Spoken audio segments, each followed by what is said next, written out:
Pariwisata Pantai Pengah Gandapura sepi pengunjung karena ditutup akibat COVID-19 yang melanda Aceh.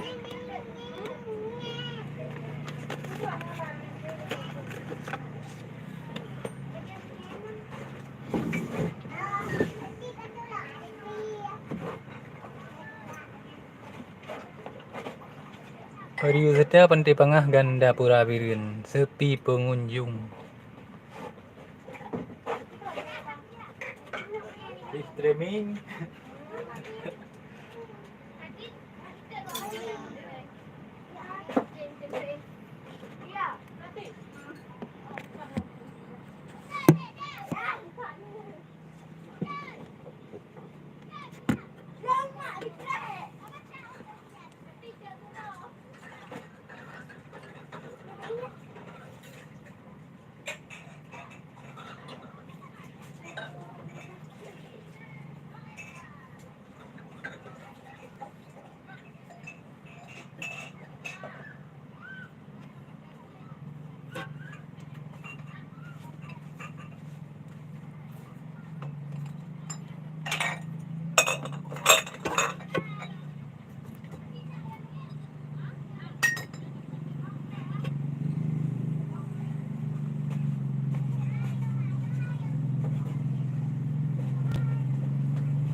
Balik.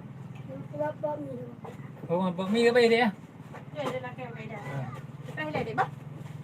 Bakmi pura ta. Hilang dia, bah. Hilang dia.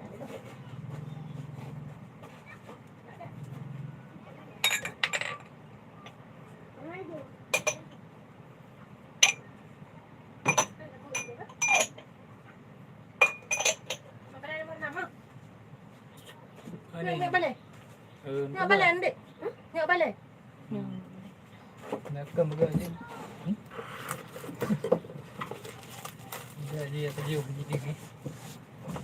Ini apa nanti?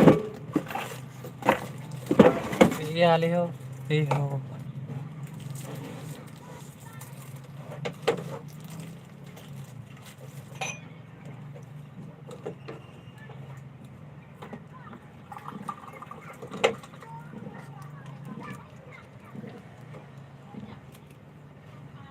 Tidur dia orang tu.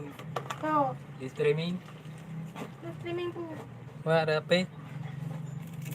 Sudah. Aja ni. Ini. Ayo kada ay hoy.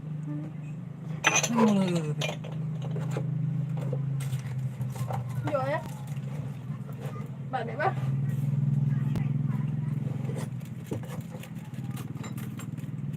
Nanti nak bukan live streaming.